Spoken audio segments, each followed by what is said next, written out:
So, welcome to the third podcast in my Navigating Life After Loss series. This podcast is called Tides of Transition, Embracing New Horizons. My name's Helen, and today we're going to explore how grief extends beyond death, beyond the loss of life, to include other significant life changes and events. So imagine feeling like a fish out of water, disorientated, struggling to adapt and out of place. If you've missed my previous 2 episodes where we've covered what grief feels like and had a look at a couple of models of grief, it would be a good idea to have a look at those as well. But today I'm going to share my own personal journey of navigating loss and the lifeline that I found in art. So my personal story started one morning on my way to work. I was a qualified mental health professional and I was involved in a road traffic accident through no fault of my own. And I ended up with a traumatic head injury. At the time, I didn't realise the impact that the accident was going to have on my life, on my identity, on my ability to earn money, on my independence. But it had a massive effect on all of those things. So part of my traumatic brain injury was the vestibular part of my brain. And the vestibular part of the brain governs your eyes, hearing, and balance. And that caused me a lot of mental and physical stress. I found that for various reasons, I struggled to get out of bed. I had enormous fatigue. I've never experienced anything like it. Waking up on a morning, still feeling overwhelmed with fatigue, napping 4 or 5 times a day at the beginning and the first few months afterward. And it was such a stark contrast to what I was used to. I was quite a busy person. I liked to be busy. I had lots of activities to do. I had 2 young children. We used to take them to a lot of different clubs and classes. So we were very active and hands-on as parents. And all of a sudden, that was gone. I became dependent on my husband for loads of different things. I used to be able to cook before, and I really felt very sad about not being able to cook, and I used to make an effort and try and bake a cake or try and make a pasta dish, and it was just so hard. It was concentration. I struggled with the vestibular injury, meant that I struggled with motion when I wasn't moving. So even standing over a cooker, stirring a pan, opening drawers, opening the dishwasher, those tasks all of a sudden became completely overwhelming. And it meant that I had to learn how to pace my days. So you've possibly heard of the spoons theory or analogy, and it does help people who struggle with fatigue and those around them who love them and are friends. It helps you to understand that you only have so much energy in a day. And that analogy goes, if you start off with 5 spoons and you spend a spoon doing this and a spoon doing that, but you know you've still got activities to do later that are going to take up a spoon, then that you have to then start to balance the day out and weigh things up and think, well, if I'm going to do that task later on today, I know that I can't do any of the other things that are going to take me above that limit. And with fatigue as well, what I found was my battery, my reserve was gone. It was totally gone. I didn't have any reserves to dig into. So before I was used to being busy, pushing myself to new limits. And then, you'd be a bit tired, you get a great sense of achievement. And then the next day, you might be a little bit tired, but you could get on and you could do the rest of the things that you had to do. Well, that was gone. And that for me as a person, I struggled with it because I was used to leaving things sort of to the last minute and then getting a panic on. That would motivate and inspire me. and that was gone. Couldn't do that anymore. I had to sort of change my personality, who I was, how I did things. And that was pretty tough. I was very fortunate. I had a great supportive team around me. I had a legal case, and through that, I had great access to absolutely fantastic people, and they would support me with things like that, how to structure my day, how to approach tasks. For example, I used to love swimming.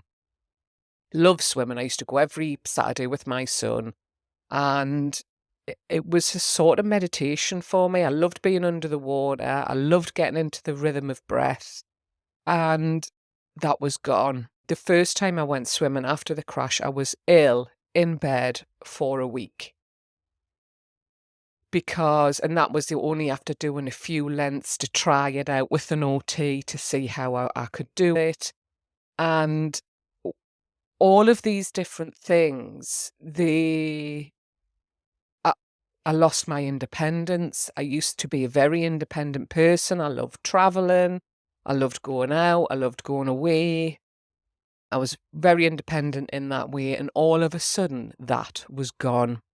So I was dependent on my husband to cook and prepare meals, to clear the house for me.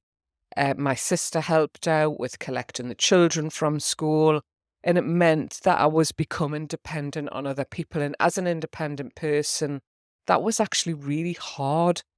Another way that incident, that experience led to loss was financial stability and independence around that as well. So I was a full-time mental health professional. I was bringing in my own money, able to pay bills and able to save up and do things. And all of a sudden that was gone. I was disciplined for not being able to attend work. And I was a person who I'd never been in trouble with work before. I'd never been in a disciplinary hearing. And all of a sudden, these things were happening that I'd never experienced before. And they all actually felt quite negative. Relying on other people it's quite a challenge because sometimes as the recipient of that support, we don't always feel grateful for it. And I know that sounds horrible and it sounds ungrateful, but it caused a lot of pressure and a lot of stress on my relationships. And I just didn't want to be in that situation. I didn't want to be reliant on people to take me to appointments because I felt too poorly afterwards to drive home, or I maybe didn't feel well enough to drive there. And that creates a dynamic in relationships. And it was really tough. And why I'm telling this story, it's not to indulge in telling my story, but it is relevant to the subject of non-death losses. I'd gone from being a healthy, active person to all of a sudden not being well, struggling to get out of bed, struggling to stay out of bed. I couldn't spend time like I used to like to spend time with my children or with my husband, but all of a sudden the noises that people made really, really irritated us. I became hyper sensitive to sounds like sweetie wrappers. So I can remember sitting in the back of the car, one of my children opening a packet of sweets and unraveling the wrapper and the crinkling sound. And I just let out this shout and I said, "Can you stop doing that, please? That's awful. It's going right through us." And everybody else in the car was like, was like a bit of a normal sound. Things like my husband stirring a cup of tea. He actually went through a phase of stirring a cup of tea with a wooden spoon because it just used to go right through me and I couldn't cope with it. And that was why I used to spend a lot of time on my own in bed. Visually, I used to struggle with things as well. I had this sort of heat haze effect in my vision, and that was uncomfortable. Sometimes I used to feel like the ground was moving when it wasn't. I used to feel like I was in an earthquake. So I remember being in the metro centre, walking through a doorway, and all of a sudden the ground started to shake. And I was looking around thinking, am I in an earthquake? Or no, this is just me. This is just happening to me. And the person I was with, I can't remember who it was. Did you feel that? No, we didn't. So things like that are quite challenging and difficult to overcome. And the lifeline I found in art, it was quite funny how it happened. I was on Facebook, which I used to struggle with as well. I used to struggle with scrolling. And but I did still go on every now and then. And a friend had shared that she'd started paper craft art. And it was really good. It was really beautiful what she was sharing. It was colourful. It was uplifting. So paper craft art for me was, because there is all different kinds, but the kind that I found a lifeline in was using a scalpel to cut out designs that were printed on a special heavy paper and then filling the background in with different colours to create a beautiful scene. And I started to do this, and it it grabbed my attention so much. I started to be able to tune those annoying sounds out more around me through doing the art. And through being focused and getting that sense of achievement and fulfillment that I was seriously lacking, I was able to share what I was making on Facebook and with friends, and it raised my spirits so much. And what I found was that by focusing on the art and spending that time through the day out of bed with the scalpel, with the paper, cutting it out, I started being able to sleep better at night. And through sleeping better at night, I then started to feel a bit better through the day. And this was a long, long progress and a long journey, but art was a huge lifeline to me. And I'll just say this now in case I forget. If anybody is struggling, feeling like they're losing their sense of purpose, they're losing their identity, or just do whatever makes your heart sing, whether that is art, whether that's sports and running or exercise, whether it's music, whatever it is that you can do. That for me was an absolute lifeline. And I came across a really interesting group called Art for the Brain. And the lady who ran it for people who had had a brain injury. And I just discovered a love for other types of art, for painting and printing. And they were so warm and welcoming. It was a big event to go, but I absolutely loved it. And again, it was this lifeline, sharing the pictures that I was making, sharing them with friends, getting that positive feedback. And it just gave a really strong sense of fulfillment to me. And it was just so precious. And I love to share that with people, because if I can inspire one person to pick up any kind of craft or art or creativity, that would be a massive achievement for me. But back to the subject that we're talking about, understanding non-death losses. So, as I've just explained, grief isn't limited to the loss of life. Non-death losses, such as what I've just explained, the loss of employment, other losses that aren't so easy to see. So maybe when we are diagnosed with a serious illness, or maybe supporting somebody with a serious illness, maybe like dementia, for example, that person is still there. We can see them, but they are not the same person to us. And this can trigger a grief reaction. And sometimes people on the outside can struggle to understand that because the person's still there. But it does create a grief reaction. So I'd like to use a couple of experts, Dr. Kenneth Doker, and he agrees and said, grief is not limited to death. It's a response to any significant loss in our lives. And this broader scope of grief is crucial for effective support, for people being able to understand and accept that someone is having a grief response, even if it's over something we've never experienced ourselves, or maybe struggling to understand if that's what that person is experiencing. that is what that person is experiencing. I'd also like to bring in another woman called Dr. Pauline Boss. She's a prominent figure in the field of grief and loss, and she introduced this term of ambiguous loss. And this occurs when we experience grief without clear closure. For example, like I've gave you, when a loved one has dementia, they're not available to us physically, but their emotional and their personality it's not the same as what it was. Pauline Boss states that she believes that this ambiguous loss is the most stressful type of loss and a one that remains unresolved, because she says that unlike death, there is no closure.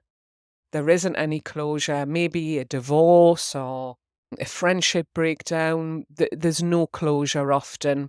But then, in critique of that, Dr. Kenneth Doker states, he says, get closure on closure, because in his opinion, it doesn't exist. So that's just something interesting to bear in mind. So I've researched common losses and I've managed to narrow them down into 4 main categories, and I'm going to share them with you now. So number 1, estrangement. So this incorporates loss of contact or communication due to family conflict or moving away. So these are about relationship and community. Maybe you've had to move away for work and all your friends have gone. You don't recognise the place you're in. And that can, even though it might be for positive reasons, it can cause a grief reaction. The second one is financial loss. So this is the impact on financial stability, job loss or lost assets. So this encompasses points related to financial stability and career changes. So losing a job, if someone's all of a sudden lost a job, and that was a big part of their identity, which I can sort of relate to. So back to me a little bit. The position that I was in, I'd actually worked very, very hard to get to that position. And all of a sudden, through no fault of my own, that was taken away from me. And I was quite angry about it. And I can remember thinking about the person who had caused the accident and thinking, I wish they knew how much this was hurting me. I hope they've paid the price for it. And that has changed because I've come to a point of acceptance, and I'm actually pleased now that that person doesn't know the fallout that caused. It didn't just affect me, it affected my husband, it affected my 2 children massively. The impact of their loved one being involved in a road traffic accident, not being able to provide the care and the support that I was used to, it massively affected my family. And the financial aspect of it as well.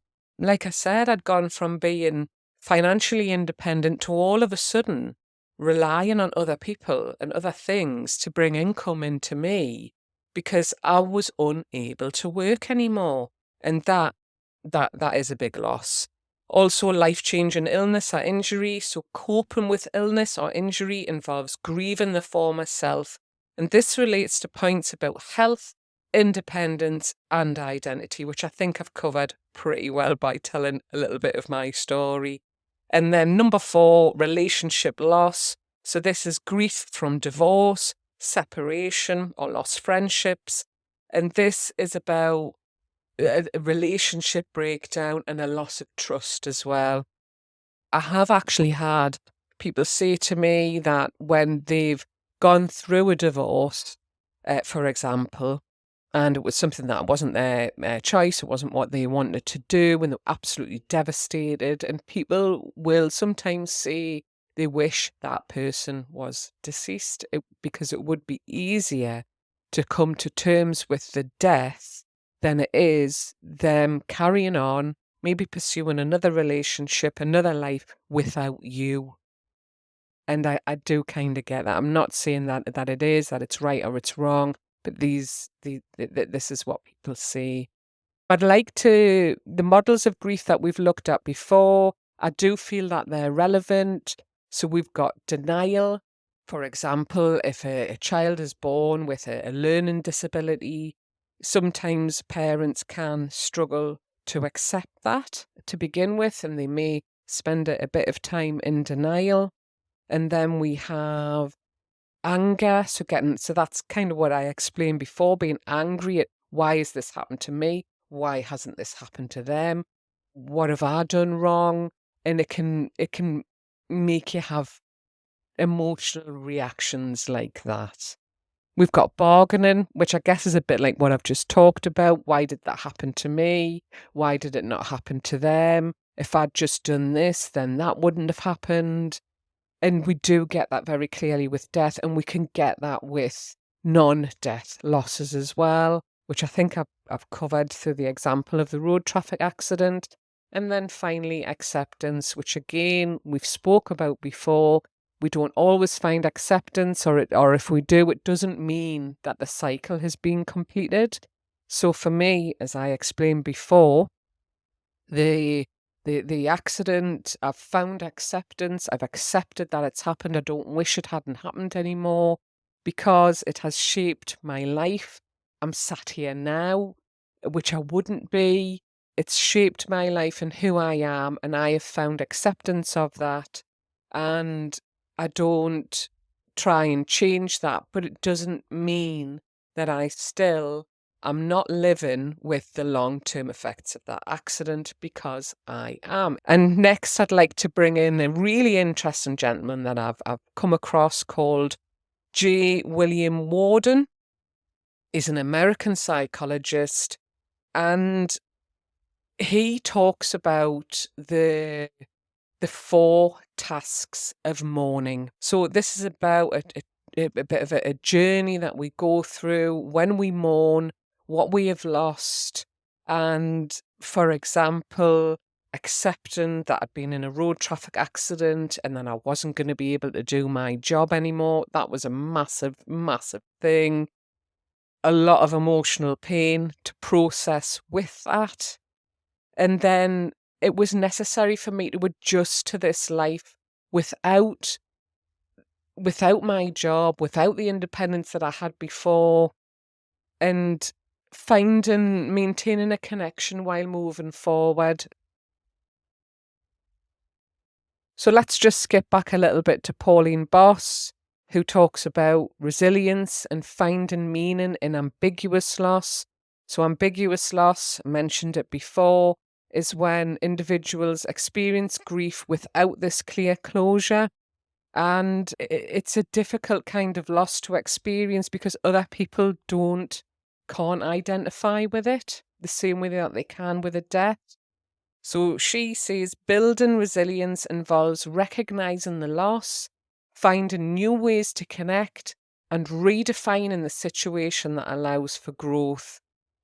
So an example of that is when these amazing, inspirational people that you meet who have possibly lost a loved one, and they find meaning by setting up charities, by setting up different organizations that put that terrible experience that they've had to some kind of good, or to stop other people from experiencing the same things that they've experienced. And those kind of people are always found so inspirational, so amazing. And this is what they've done. They've used the circumstances, the situation that's happened to them, to create change, to make it better for other people, so other people don't have to go through what they've gone through. Different kinds of people are going to be watching this podcast. People who want to support other people, who want to understand more what their clients or their friends or their family are going through, but also people who have gone through these experiences themselves. And it's important that we have compassion and understanding. It's crucial to mitigating the risks with grief. When we acknowledge and empathize with someone's pain, we create a supportive environment for them, and dismissing grief can lead to disenfranchised feelings and a complicated grief that goes on and is difficult to overcome, and emotional isolation by people. And I guess I can sort of give a little example of that there. When my husband died, which I've talked about in the first podcast, when I did return to work, and it was obvious that I was really struggling, some management said to me, "We really think you should be over this now." And I still remember it 25 years later, or maybe not that long, but almost. And that made me feel like an alien. It disenfranchised me. And I believe that if that had been dealt with differently, I would still be there. I'm maybe not still there now, but I would have been retained as a member of staff. I was a senior of a home, and I was lost through a lack of understanding and a lack of awareness. I don't blame them for that. They didn't understand. But it's so important that those feelings are addressed and people are given space to be allowed to express how they feel and process those difficult emotions. So by offering compassion, we promote that healing and the resilience and recognizing that grief impacts both physical and emotional well-being, which it does. So grief can trigger stress reactions, autoimmune responses. It can impact your mental health massively as well. Of course it can. So I really hope that I've gave a bit of an outline about non-death losses, tides of transition, to help people to understand and maybe make sense of something that is happening to them, happening to a loved one, or happening to a client. So thank you for joining us on the Tides of Transition, Embracing New Horizons. We've discussed how grief can stem from various life events. I've shared my own personal journey and explored how models of grief can apply to non-death losses. Remember, loss is a universal experience, and recognizing its many forms help us provide better support. And remember, loss is a universal experience, and recognizing its many forms helps us provide better support. So if you have gotten something from what I've shared today, if you found it valuable, please consider subscribing to my podcast for more insightful discussions. Give me a thumbs up, give me a share, and if you know somebody who's struggling with non-death loss, or they want to explore grief beyond death, please share. It all helps. It all helps with the algorithms. It all helps me to get my message out there. Underneath this, on YouTube, I will be sharing helpful resources. And on my Facebook social media, I might even share some of my art. I'll have a little think about that, whether or not I'm brave enough to. But thank you. If you've made it this far, thank you so much for watching, and I'll be back soon. Bye.